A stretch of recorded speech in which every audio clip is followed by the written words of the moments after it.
우리나라 선교사님들이 들어오셔서 일할 초기 때 있었던 일입니다. 선교사로 나가면 제일 먼저 해야 할 것이 언어, 대화가 돼야 무슨 일을 하죠. 언어가 조금 되면 그 다음에 설교를 합니다.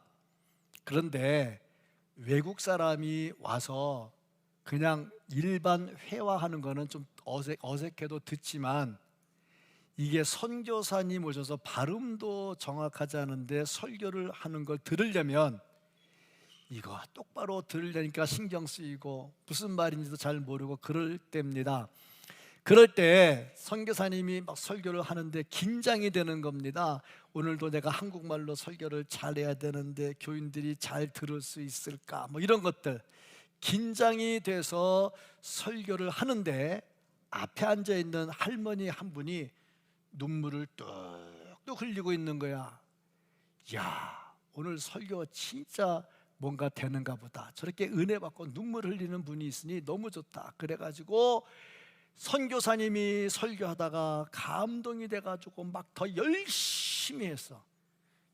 우리 성도님들이 아멘 잘하면 목사 설교가 더 열심히 되거든. 아멘. 그래야 또 입 벌리면 또 은혜도 많이 받거든. 막 열심히 했어. 그러니까 막 할머니가 더 눈물을 흘리는 거야. 그 설교가 다 끝나고 예배가 끝났어. 선교사님이 이제 궁금한 거야. 도대체 어떤 부분이 그렇게 은혜가 돼서 눈물을 흘리고 있습니까? 그랬더니 선교사님 하는 말이, 선교사님께서 속꼭지, 젖꼭지 얘기를 하는데 며칠 전에 죽은 우리 소 눈하고 선교사님 눈이 비슷해가지고 소 생각이 나서 그렇게 울었습니다. 그런데 선교사님은 속꼭지, 젖꼭지 얘기한 적이 없어. 도대체 성령의 은혜가 어떻게 임하는 거야? 물어봤더니 소극적, 적극적. 그 설교를 하는데 속꼭지, 젖꼭지를 알아들은 거야. 어쨌든 개떡같이 얘기해도 찰떡같이 알아들으면 은혜가 됩니다. 참 그렇습니다. 말이라고 하는 게 그렇게 쉽지가 않고, 선교사님 역시 착각, 성도가 은혜 받는구나 착각하니까 설교가 더 뜨거워졌다는 거죠. 보면서 착각이라고 하는 거, 약간의 착각, 어느 정도의 착각은 좋다. 건강에 좋다. 정신 건강에도 좋고 신앙 건강에도 좋다.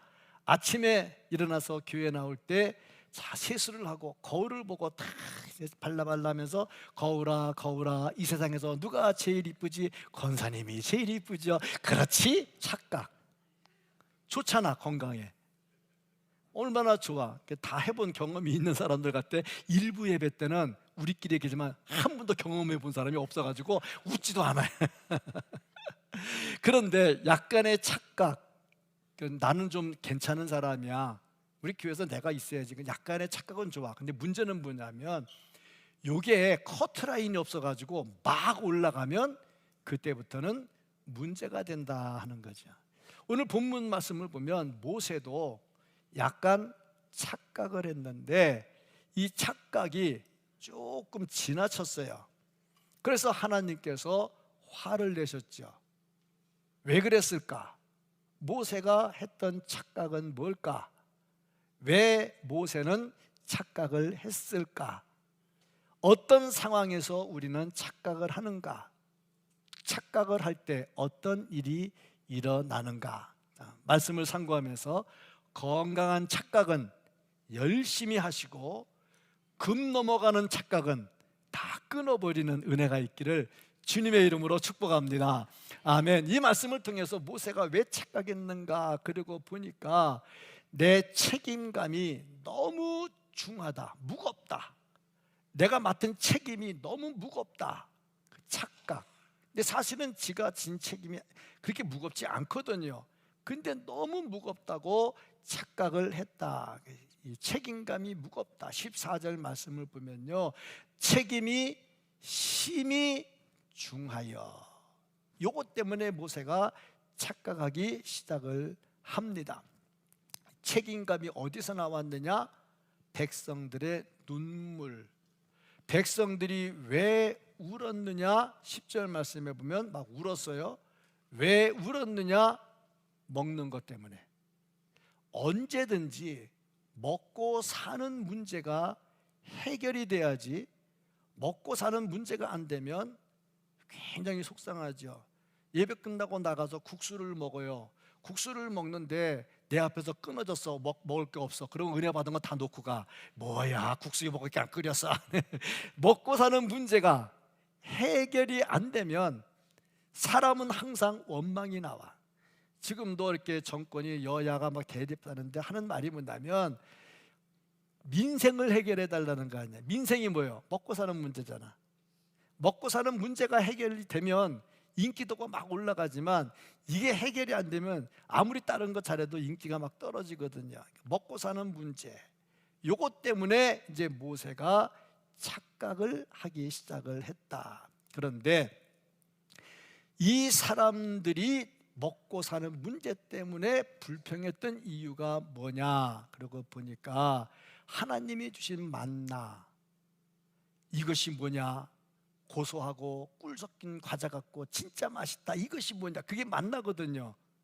그런데 그 만나를 먹는데 하루 이틀도 아니야. 40년을 먹어. 지겹지. 우리가 참 빈대떡이 좋다, 피자가 좋다 그러는데 피자를 아침, 점심, 저녁, 내일 아침, 점심, 저녁, 모레 아침, 점심, 저녁 40년을 줘봐. 그거 먹으면 어떻게 되겠어요? 그 만나가 아무리 좋아도 이거 계속 주다 보니까 더 중요한 거, 정력이 떨어졌다는 거예요. 파도 먹어야 되고, 마늘도 먹어야 되고, 부추도 먹어야 되고, 고기도 먹어야 되고, 그래야 좀 힘이 생겨서 부부간에도 행복하고 가정도 좋을 텐데 이게 안 된다는 거야. 그래서 울면서 달려들었다 하는 겁니다. 신령한 만나보다 애굽의 고기 까마가 더 그리워진 거죠. 은혜보다 현실의 배부름을 더 원했다 하는 거죠. 이렇게 생기는 이유가 뭐냐? 탐심, 더 먹으려는 탐심. 항상 뭐든지 탐심은 커트라인이 없습니다. 채워지면 또 다른 욕심이 생기고, 채워지면 또 다른 욕심이 생깁니다. 자, 처음에 재활훈련할 때 남들이 이 런닝머신을 자꾸 걷는 거 보면 부러웠어요. 나는 언제나 저 런닝머신에서 걸을 수 있을까? 그러다가 어쩌다 걸었는데 시속 1.5km로 10분을 못 걷고 막 그럴 때 언제쯤 빨리 걷나? 근데 곧 차면요 또 다른 게 계속 불만이 되는 거야. 이제 계속 요거 해야지 계속 그렇게 되는 거야. 욕심은 끝이 없어요. 그래서 신령한 만나를 먹으면서도 이렇게 됐는데, 이 불평이 시작이 됐는데 누구부터 시작이 됐을까 하는 겁니다. 4절 말씀을 보면 누구부터 불평이 시작이 됐느냐 하면 섞여 사는 무리들. 요 말은 무슨 말이냐면 유대인들 아니다 이거죠. 진정한 유대인들이 아닌 섞여 사는 사람. 그럼 이 사람들이 왜 출애굽했는데? 이유가 뭐냐?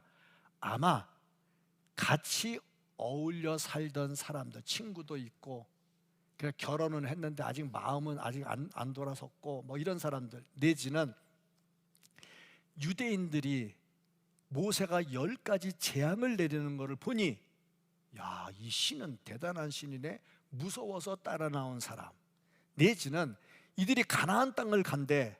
가나안 땅에 가면 축복의 땅인데 그러면 나도 따라가면 복 받겠네, 그래서 나온 사람들. 그러니까 헌신, 희생 이런 개념은 없이 잘 될 거라고 생각하고 나온 사람들. 그런데 광야에서 보니 먹을 것도 없어, 힘들어. 그래서 불평을 시작했다 하는 겁니다. 항상 어디 가든지 섞여 사는 사람들이 문제다 하는 겁니다. 그런데 불평은요 항상 전염성이 높아요. 불평하는 사람 옆에 있으면 야, 불평하면 안 돼, 그러면 안 되지 하고 말을 해야 되는데 듣다가 보면 맞거든. 같이 불평을 하게 되더라 하는 거죠. 그래서 이스라엘 사람들도 같이 불평을 합니다. 그러다 보니 하나님께로부터 받은 은혜는 하나씩 하나씩 식어지고, 인간적인 불평은 하나씩 하나씩 커지더라 하는 겁니다. 어디 가나 섞여 사는 사람들이 꼭 문제가 되더라. 교회 안에도 진정한 그리스도인은 문제가 안 됩니다. 근데 뭐든지 여기서 누리려고 하고 자기가 뭔가를 휘두르려고 하는 사람이 있으면 항상 문제가 시작이 돼요. 은혜 받고 열심히 봉사해서 권사되고 장립집사되고 장로되는 거, 그건 좋은 거예요. 왜냐하면 이 사도 바울도 말씀을 기록할 때 더 큰 은사를 사모하라고 그랬잖아요. 직분도 큰 직분을 사모해야죠. 당연해야죠. 그런데 기본적인 믿음은 없으면서 누구는 권사됐는데 나는 안 되고, 그러다 보면 섞여 사는 사람이 돼버린다는 거죠. 불평이 나오더라 하는 겁니다. 만나를 주셨는데 그것보다 더 좋은 것을 탐해. 그래서 모세는 너무너무 무거운 거야. 내가 이 사람들 어떻게 마늘, 파, 부추, 고기를 다 먹이겠느냐? 내가 어떻게 먹여? 근데 이것도 착각이죠. 왜냐? 만나는 지가 줬나? 하나님이 주셨지. 그러면 다른 것도 주면 누가 줘? 자기가 줄 게 아니고 하나님이 주셔야죠. 근데 자기가 어떻게 이걸 주느냐고 생각을 해서 책임이 너무 뭉해. 그리고 하나님께 구했는데 하나님 또 주지도 않고 침묵하고 계시네. 그러니까 얼마나 속이 상했겠느냐. 한계 체중에 도달하게 됐다. 더 이상 못 참겠다 이거죠. 그러니까 지도자의 아픔이 그거예요. 진짜 지도자는 자기 그룹이 아파하면 같이 아파해야 되고, 지도자는 자기 그룹의 문제를 같이 해결하고 해결해 주는 것이 그게 지도자죠. 근데 그거 못하면 지도자가 진짜 중압감을 느끼죠. 부목사 때였는데 여자 집사님 신방을 갔어요. 유방암이 걸렸는데 곧 돌아가시게 생겼어요. 근데 그분이 암이 걱정이 돼가지고 서울대 교수님하고 이렇게 자기 주치의를 해가지고 정기적으로 검진을 늘 받아왔어요. 다음에 며칠 뒤에 오세요, 몇 달 뒤에 오세요. 다 정기 검진을 받았는데 한 텀에 이 교수님이 미국에 학술 모임을 갔었어요. 그때 자기 검진 날짜가 있었던 거야. 한 텀을 놓쳤어. 그때 유방암이 들어와가지고 죽게 된 거야 이제.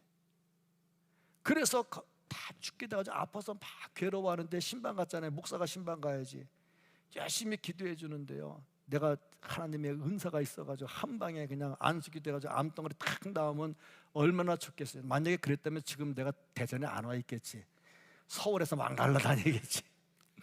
근데 그분이 저한테 진짜 애걸하는 거야. 목사님, 나 좀 살려주세요. 나 지금 죽기 싫어요. 아마 40대 중반인가 후반쯤 됐을 거예요. 남편도 사업 잘해가지고 먹고 살만해요. 괜찮아요. 진짜 마음이 아프더라고. 하나님께서 그때 내가 정말 기도할 때 고쳐주면 얼마나 좋을까. 근데 안 고쳐줬지. 지도자의 마음의 아픔이죠. 근데 모세가 지금 한두 명도 아니야. 200만 명이야. 장정만 60만 명, 애 어른 여자 다 따지면 200만이 넘어. 그런데 파를 달라, 마늘을 달라, 부추를 달라, 고기를 달라. 얼마나 가슴이 아프겠나. 이게 책임이 너무 무거워. 요때 착각하기 쉽다는 거죠. 내가 하는 게 아니라 하나님께서 하시는데 그거를 놓친다는 거지. 사람이 불평하고 원망하는데 사람이 다 그렇습니다. 그 형편이 되어보지 않으면 그 입장을 잘 몰라요. 제가 그 부목사로 있을 때 장로님이 한 70명 가까이 됐어요. 그리고 안수 집사님도 100명도 넘었고 더 많았는데 장로 되기가 쉽지 않은 거야. 왜냐하면 숫자가 교인들이 워낙 많으니까 거기서 3분의 2표를 받는 게 쉽지가 않거든요. 그러니까 안수 집사님들이 장로가 못 되고 자꾸 정체가 되는 거야. 안수 집사님 자꾸 뽑히는데 장로는 못 되니까 안수 집사들이 화가 난 거야. 왜 우리 장로 안 시켜주냐? 3분의 2표가 안 나오는데 어떻게 시켜주냐? 그래서 이제 연구를 해서 왜 표가 안 나올까? 안수 집사가 너무 많으니까 표가 갈리는 거야. 표가 갈리니까 안 나오는 거야. 그래서 안도 집사끼리 모여가지고 회의를 했어. 야, 우리 당회를 좀 개혁을 해야 될 텐데 당회가 전혀 안 바뀐다. 교회가 안 바뀌어. 당회를 개혁해야 되는데 우리 안두 집사의 목소리가 당회로 올라가서 당회원들이 들었는데 안 듣는다는 거야. 그러니까 우리가 여기서 몇 사람을 뽑아서 그 사람을 밀어주자. 그 사람이 장로가 돼서 당회에 들어가서 당회를 개혁시키자. 좋다. 그래가지고 합의를 했어요. 그래서 역시 작전이 성공했어. 그래서 표가 이제 몰리니까 3분의 1표 나가지고 몇 사람이 당회에 올라갔어. 근데 안수 집사들이 이제 신났지. 이제 당회가 개혁이 될 거다, 잘 될 거다, 고치자 했는데 올라가더니 고칠 생각을 안 하는 거야. 그러니까 화가 난 거야. 안수 집사들이. 야, 우리가 너를 뽑아서 너를 밀어가지고 장로가 되게 할 때는 올라가서 당에 이 고리타분한 걸 고치자고 한 거 아니냐? 그런데 왜 안 하냐? 그러니까 하는 말, 야, 장로 때랑 안수 집사 때랑 다르더라. 올라가 보니까 다르던데. 그러니까 그 입장이 돼보지 않고는 모르는 거야. 그러니까 함부로 장로님이 어떻고 목사님이 어떻고 그런 말 하면 안 돼. 그런 말 하려면 빨리 장로 돼. 그리고 정 안타까우면 빨리 안수받아서 목사해. 하기 싫은 거죠. 안 할 거죠. 그래야 내가 또 계속 설교할 거 아니야. 그렇잖아. 입장이 되어보지 않으면 모르는 거야. 이 모세의 마음을 누가 알겠느냐 하는 겁니다. 무거워. 착각이 시작이 됐다. 항상 어디든지 내가 맡은 책임이 너무 무거워, 나 힘들어, 지쳐. 그럴 때 착각이 시작이 되는데 무거운 짐이 내 짐이 아니고 내 거가 아니란 얘기죠. 그 뒤에는 하나님이 계신다 하는 겁니다. 그걸 알아야 되겠죠. 그러다 보니까 무겁다 보니까 모세가 어떤 생각을 했냐?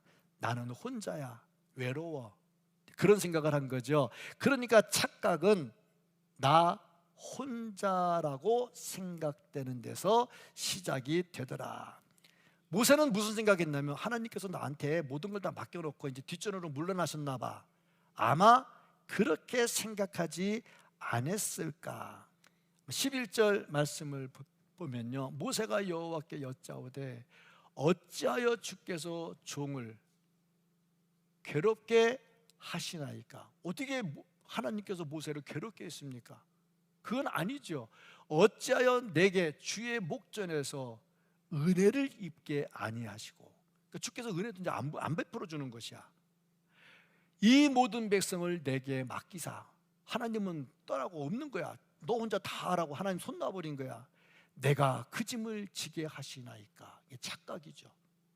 하나님께서 안 계시는 거야. 뒷전으로 다 빠지고 나한테 다 맡겨놓고 고기 먹이든지 뭐 파를 먹이든지 마늘을 먹이든지 부추를 먹이든지 말이지. 네 마음대로 하라. 하나님이 안 한다고 생각을 했습니다. 12절을 보면요, 모든 양육을 자기에게 책임지게 한 것처럼 말을 합니다. 13절을 보면요, 내가 어떻게 해결하겠습니까? 자기가 해결자인 것처럼 착각을 하더라. 자기 홀로 서 있다고 생각을 합니다. 이러면 항상 착각이죠.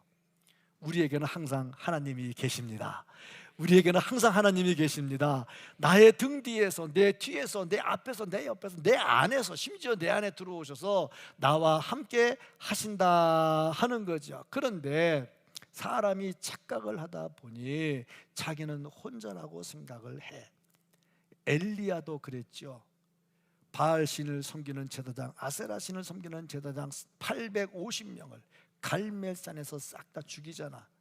하늘에서 불을 내리고 하늘에서 폭우가 쏟아지게 만들고 말이죠. 다 죽이잖아.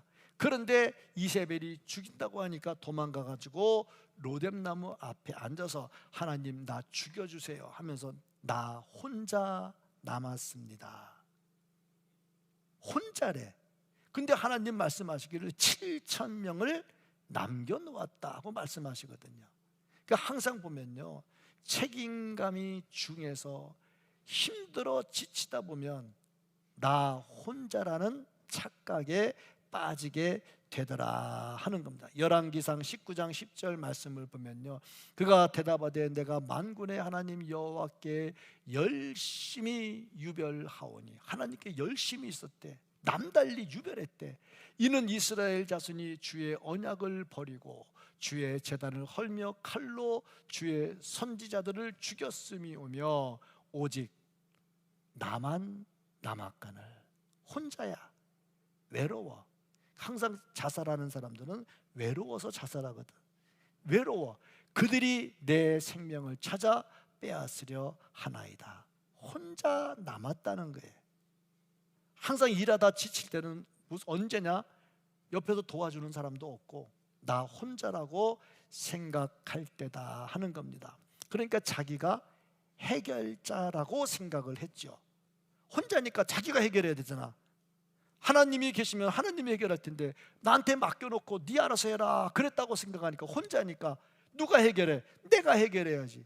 해결이 안 되잖아. 이게 착각이죠. 이제 오혜령 씨가, 작가 오혜령 씨가 암에 걸렸어요.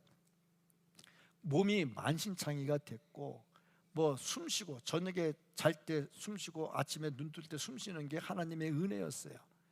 손이 이게 팔도 관절이 다 상해가지고 글도 못 써요. 그런데 그런 와중에도 고아원 방문해서 봉사하는 일을 하고 열심히 글을 써. 손으로 연필을 못 잡으니까 입으로 불러주면 옆에서 받아 써가지고 책을 만들어, 책을 써.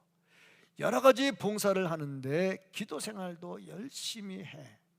이런 오혜령 씨가 한 말이 뭐냐면 병이 문제가 아니라 마음이 문제다, 그렇게 말을 했어요. 상황이 문제가 아니라 마음이 문제인 겁니다. 누구는 생기기도 잘생긴 것이, 돈도 많아, 남편도 잘 맞는 것이, 돈도 많은 것이, 믿음도 좋은 것이, 어디 가나 인정받는 것이 나는 뭐야? 이렇게 되면 속상하죠. 그런데 그렇지 않다는 겁니다. 환경이 문제가 아니라 마음이 문제인 거야. 누구는 믿음도 없는데 저렇게 건강하게 펄펄 날아 뛰어다니는데 나는 믿음이 있다고 하는데 왜 이렇게 아파서 고생을 해? 또 거기까지는 참어. 그런데 옆에서 또 쑤셔. 야, 믿음 좋다는데 왜 아프냐?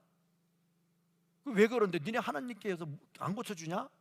더 속이 상해. 며칠 전에 대신방 하는데 그 얘기를 하더라고요. 왜 믿음이 좋은데 아프냐? 교회를 잘 안 나와, 그 남편은. 그런데 잘 안 나오는데 어쩌다 한번 나오는데, 그래도 나는 얼굴은 알아. 1년에 한 서너 번은 나오니까. 근데 그것 때문에 속상하다는 거야. 성경으로 설명해도 안 되고 아무리 얘기해도 안 된대. 그래서 제가 답을 하나 가르쳐줬어요. 우리 목사님도 아픈데? 그렇게 가르쳐줬어. 그렇게 하라고. 그럼 우리 목사님은 믿음이 없어서 아픈 거냐? 그 제가 한 가지 더 가르쳐줬어. 사도 바울도 아팠는데? 하나 더 가르쳐줬어. 이게 환경이 문제가 아니라 마음이 문제인 거예요. 마음이 문제인 거야. 그러니까 지금 유대인들, 이스라엘 백성들이요, 이 복이 없는 게 환경이 문제가 아니라 마음이 더 문제가 되는 것이고, 모세도 지금 환경이 문제가 아니라 마음이 문제인데 하나님께서 자기를 앞에 세우고 하나님 뒤로 물러났다는 거죠. 나 혼자만 남았다는 거야. 그러니까 착각을 할 수밖에 없었다 하는 겁니다. 혼자가 아니고 내가 앞을 봐도 안 보이고 옆을 봐도 안 보이지만 뒤돌아보면 등 뒤에서 나와 함께 하십니다. 그러니까 우리는 착각할 이유가 없는 거죠. 착각을 버리고 살아야 되겠죠. 이 착각을 하게 되면 어떻게 되느냐? 기도의 초점이 흐려져요. 착각을 하면요, 기도에 맥이 잡히질 않습니다. 기도의 줄이 흐려집니다. 그러니까 기도하다가 자꾸 맥이 안 잡히고 기도가 흐려지는 이유는 내가 좀 착각이라는 줄에 걸려 있다 하는 것을 볼 수가 있죠. 기도의 맥을 잡지 못하는 이유가 뭐냐? 하나님을 의지하지 못하는 겁니다. 그래서 지금 모세가 자기 혼자라고 생각하는 순간은 하나님을 의지하지 못하고 있었다 하는 겁니다. 이게 착각 속에 빠지니까 기도가 어떻게 되느냐? 소극적으로 바뀌어요. 소극적. 잘 못 알아듣죠? 속꼭지. 기도가 속꼭지 기도가 돼. 소극적 기도가 된다 하는 거예요. 그러니까 모세가 어떻게 기도를 합니까? 정말 비관적 기도를 하지요. 15절. 주께서 내게 이같이 행하실진대 구하옵나니 내게 은혜를 베푸사 즉시 나를 죽여. 아니, 은혜를 베풀면 살아서 일을 해결해야지. 은혜를 받는데 왜 나를 죽여주냐는 거죠. 잘 보세요. 즉시 나를 죽여. 저거 여자의 동그라미 빼고 앞에 죽자의 기역자 뒤로 보내면 어떻게 돼? 죽여가 돼? 앞에 그러면 죽여의 기역자 빼면 주여가 되잖아. 근데 주여가 돼야 되는데 죽여. 이게 참 그렇잖아. 기도가 소극적으로 바뀌어. 착각에 빠지면 기도의 줄이 흐려지고 맥이 끊겨. 그러면 기도가 소극적으로 돼. 그러니까 내가 기도가 지금 적극적으로 안 되고 소극적으로 되는 이유는 착각이라고 하는 줄에 걸려가지고 하나님을 가까이 하지 못하고 있다 하는 거죠. 착각의 줄에 모이니까 기도의 줄이 흐려지게 되고 뭐든지 죽음을 구하는 것은 비겁한 거지요. 엘리야도 죽여달라고 그랬잖아. 모세도 죽여달라고 그랬잖아. 우리는 믿음이 좋아서 이렇게 안 하나요? 우리도 역시 그래요. 하나님 이렇게 아파서 고생하느니 차라리 죽여주시고요, 천국 가게 해주세요. 그렇게 하시는 분은 많아요, 어르신들. 그런데 그런 분들한테 가서 내가 기도할 때 주여 오늘 죽여주시옵소서 그러면 화내요. 전에 부모사 때 우리는 초등학교 때부터 목사가 된다고 끝까지 주야장창 교회만 해서 교회에서만 생활했어요. 그러니까 제가 20살에 교육전도사가 돼가지고 지금까 거의 45년, 성역 45년이 넘어가는데 그때에 거기에 어떤 목사님이 계셨냐면 공군 사관학교 교수로 있다가 목사가 된 사람이 한 사람이 있어요. 육군 중령으로 제대해가지고. 근데 왜 목사가 됐냐 그러니까 목사가 되면 성경 많이 보고 기도 많이 하고 은혜 받는 생활을 할까봐 목사가 됐대. 그런데 목사가 되고 나니 성경 볼 시간도 없네. 얼마나 바쁜지 성경 볼 시간도 없네. 괜히 목사가 됐다고 후회. 그래서 그분이 병원에 신방을 갔어. 신방을 가면 그때 병원에는 찬송도 부를 수 있었어. 지금은 안 되지만 찬송도 부를 수 있었어. 아프서 병원에 누워있는 그 집에 가서 찬송을 불러서 무슨 찬송을 불렀느냐? 예수 나를 오라 하네. 예수 나를. 아파서 누워있는 사람에게 예수 나를 오라 하면 어떻게 하라는 거야? 그래서 시험에 들었어. 그 나중에 우리가 그래서 아니 목사님 아무리 그래도 그렇지 찬송을 부르겠지 그걸 부르면 얼마나 좋아 예수 나를 오라 그래. 근데 병들어 누워있는 사람이 오라 그러면 죽으라는 얘기밖에 더 돼. 그렇잖아요.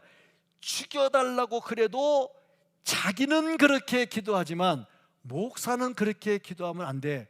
죽여에서 기억을 빼고 주여 하고 살려주옵소서 그래야 돼. 그러면 아멘 하고 끝나. 기껏 죽여달라고 얘기해놓고 살려달라면 아멘 하고 끝나. 그런데 모세가 어떻게 했느냐? 죽여달라고 기도를 해. 소극적으로 가더라는 겁니다. 착각에 빠지면 기도의 맥이 흐려지고 기도의 맥이 흐려지면 소극적으로 갑니다. 예수님은요 적극적으로 말씀을 하시죠.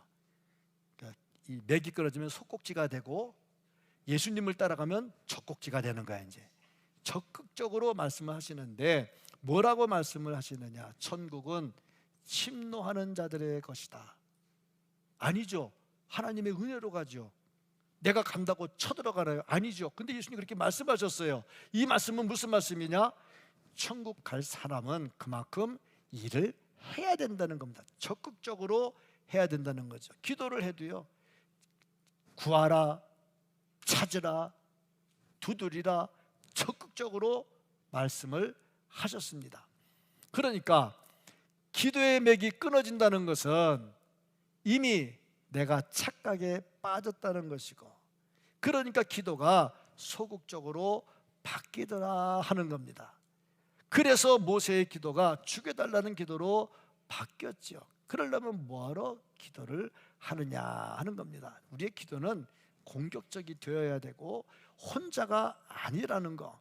그래서 우리가 하나님 앞에 간절하게 기도를 해야죠. 15절 보면 모세가 이렇게 또 기도를 하잖아요. 즉시 나를 죽여 내가 고난당함을 내가 보지 않게 하옵소서. 죽으면 그냥 고난당하지 않는다고 생각을 해. 그래서 사람들이 자살을 해요. 근데 자살은 또 달라. 자살은 생명을 끊는 거잖아. 이거는 지옥 가는 일이잖아. 그러니까 이거 좋지 않은 거죠. 그 죽는다고 끝나는 게 아니라 지옥 가면 엄청난 고난이 있잖아. 그 고난은 끝이 없잖아요. 영원토록 고난이 있잖아요. 그러니까 죽으면 안 되는 거죠. 근데 모세는 자살하는 게 아니고 죽여달라는 거.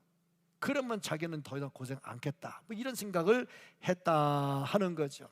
그래서 항상 책임감 때문에 중하고 나 혼자라고 생각하는 사람, 그런 사람은 기도의 줄이 흐려지다 보니 소극적으로 바뀌더라 하는 겁니다. 바울은 달랐죠. 그 어려운 상황 속에서도 적극적으로 갔지요. 요나는 어땠나요? 도망갔지요. 죽고 싶었지요. 그러니까 기도의 맥이 끊어지는 사람들의 모습이다 하는 겁니다. 참, 사탄과의 전쟁에서 우리의 모습은 어때야 될까? 정말 기도하고 긴장하고 기도의 맥을 바로 잡아야 되겠다 하는 겁니다. 버티컬 리미트라고 하는 영화가 있습니다. 혹시 뭔지 잘 알고 싶은 분은 예배 끝나고 나가셔서 그 네이버나 아니면 그 유튜브 통해 가지고 버티컬 리미트를 쳐서 그 하이라이트를 한번 보세요. 거기 보면요, 히말라야 산맥으로 올라갈 때 혼자 안 가고 여러 명이 같이 갑니다. 같이 가는데 이게 암벽 등반을 할 때 얼음을 찍어가면서 올라갈 때나 할 때 보면은 거기다 뭐라 박아요. 못을 박고 거기다 끈을 걸어요. 그런데 혼자 하지 않고 올라가는 사람이 다 같이 줄을 연결을 해서 하나로 다 묶어요. 왜 그러느냐? 혹시라도 1번이 못이 빠져가지고 떨어지면 2번 못에 의지하고 있는 나 때문에 사는 거야, 줄이 걸려가지고. 근데 거기 보니까 또 어떤 내용이 나오냐면 3명이 올라가는데 아빠랑 아들하고 딸하고 또 여러 명이 올라가다 밑에는 사고 때문에 떨어져 나갔고 3명이 남았어, 줄에. 근데 그 박았던 못이 자꾸 빠지려고 그러는 거야. 3명의 무게를 못 버티는 거야. 맨 아래 아버지가 있었는데 야, 줄 끊어 그런 거야. 줄 끊으면 어떻게 돼? 아버지 떨어져서 죽는 거예요. 줄 끊어. 그러니까 못 끊어요. 아버지가 그러더라고. 야, 안 끊으면 셋 다 죽어. 끊어. 니네들이라도 살아야 되지 않냐. 그래서 그 줄을 끊어버립니다. 그 둘 살아났어요. 그걸 보면서 야, 그 줄, 엄청난 줄, 끊으면 바로 죽어요. 생명줄이죠. 근데 우리는 예수 구원의 생명줄로 연결이 되어 있어요. 그러니까 아무리 어려워도 착각할 이유가 없고, 아무리 어려워도 기도의 줄이 흐려질 이유가 없어. 기도의 줄만, 기도의 맥만 바로 잡고 있으면 어떤 상황이든지 절대 무너지지 않을 줄로 믿습니다. 그래서 우리는 항상 말씀의 끈을 찾고 예수 그리스도의 생명의 끈을 찾고 가야죠. 역사의 주관자는 하나님이십니다. 모세가 아무리 그래도 파, 마늘, 양파, 부추, 고기를 주실 분은 하나님이시지 모세가 아니거든요. 하나님께서는요, 이들을 버리지 않으셨어요. 그래서 어떻게 했느냐? 23절 말씀을 보면 여호와의 손이 짧아졌느냐? 그 모세가 그랬죠. 이 많은 사람이 먹을 고기가 어디서 나겠습니까? 200만 명이에요. 소를 잡아도 몇 마리를 잡아야 먹겠어요? 이 많은 고기가 어디서 나오겠습니까? 하나님 말씀이 내 손이 짧아졌느냐? 아니다. 말씀하시면서 모세를 꾸지람하시죠. 착각에 빠져서 혼자라고 생각하면 이렇게 기도의 줄이 흐려지면서 하나님께 꾸지람을 들을 수밖에 없다 하는 거죠. 그러므로 우리는 어떻게 해야 될까? 어떤 상황이 되든 착각하지 마시고 여호와의 손이 결코 짧지 않다는 것을 믿으시고 기도의 줄 굳게 잡으시고 예수 생명줄 잡으시고 믿음으로 승리하며 살아갈 수 있는 우리 모두가 될 수 있기를 예수님 이름으로 축복합니다. 아멘.